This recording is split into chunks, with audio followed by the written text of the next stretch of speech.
Some highlights from Power Tour, met a lot of great people. A bunch of people added me on Facebook. We put, 1,800 miles on the car. The car just ran better and better every day. Got to actually run the quarter mile. Got 13:24 for a mile per hour, 109. People seeing me on social media, seeing the car, how it came out. People are bringing me their cars now. You know, they want me to work on them. They see the kind of work that I did to it. Me and Eddie, we did a great job. It's been performing great.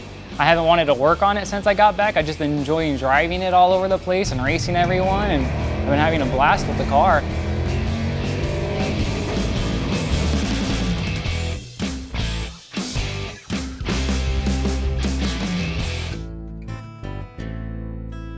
Eddie's son, Julian, he's been coming here. He's on summer vacation right now, so he's been coming down here giving me a hand, cleaning up and stuff, organizing, and I pull him aside here and there and explain to him what I'm doing. That way I could teach him and he can learn also. And he's been going through a lot of my grandpa's old memorabilia and stuff. He found about 25 trophy plaques today.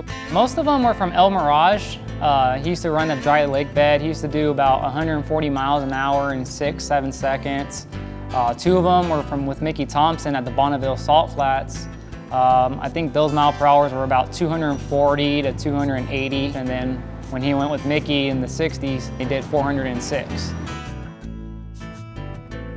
We got a new little shop cat that walked in a couple weeks ago, so she'll annoy the heck out of you. If you befriend her, then yep, you made a new friend. As you know, I already have the Edelbrock E4 supercharger, and these LSs love it when you give them a cam. If you get a hot cam in there, you pick up 50 to 100 horsepower like that. So today, Edelbrock hooked me up with a nice camshaft.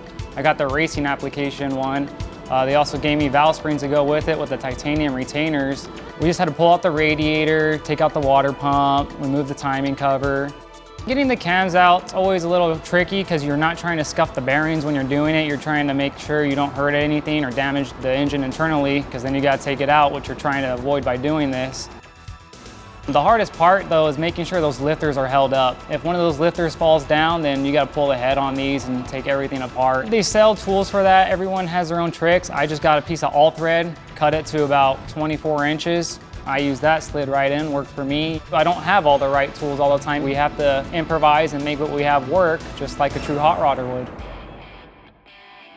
The first valve spring tool, which was kind of like a coil setup, wasn't working out, so my buddy, he brought over the kind of like an elbow looking one, and we're able to push down, and it's still a little tricky trying to get the keepers in. Since the original valve spring's a lot shorter than the new ones due to the lift, it's easy to get the old ones off. The new ones, it's about a 1/4 inch taller, so we had to use a longer bolt, and it's hard just trying to wedge down and hold down on that spring, trying to get both keepers in and move it all around.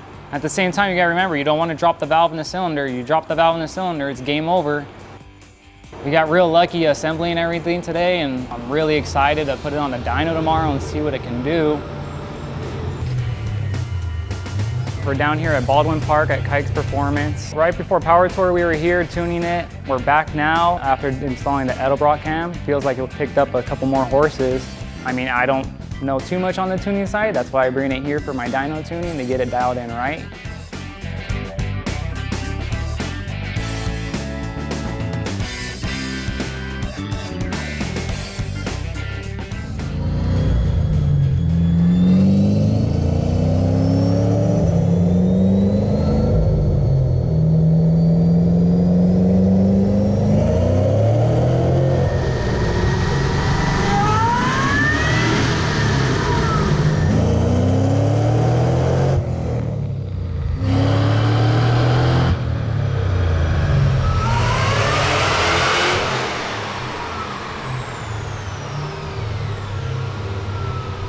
So today we ended up putting out 395 to the wheel. That's with the blower, stock boost, Edelbrock cam and valve springs. But we were running out of fuel pressure, which hurt us big time because we can't add in the timing that we needed. And we also have low compression in one of the cylinders, and that's hurting about 30 to 50 horsepower in that range. Now it's kind of like, do I want to go more cubic inches with a bigger motor to get more power? Or I'll probably never be done tweaking with it and working on it. I'm going to be wrenching on this thing till the day I die. To me, I'm a genuine hot rodder, a genuine car guy. I won't refuse to work on anything. If it's got an engine or if it's got wheels, I'll work on it. If it's a boat, a Sea-Doo, a motorcycle, I'll work on it. I would like to get a really, constant workflow in here where I'm always busy, never have to worry about work. A couple years, I actually want to have a few lifts in here. I'm really looking into getting a dyno machine. I've always been here ever since I was 10 years old, crawling around, looking through stuff.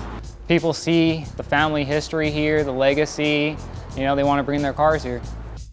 I've struggled being my own boss so young because it's real easy just to, hey, your friends are going to the beach, cool. I can go to the beach today too and not get any work done. So I've kind of struggled in that aspect of it, but I'm really trying now to just be here at a certain amount of hours every day, get so much work done.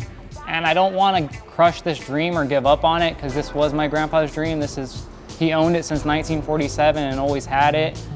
And that's how I want to keep it. I always want to keep it in my family. I don't want to end up selling it or renting it out. I want it to be Voigt's garage.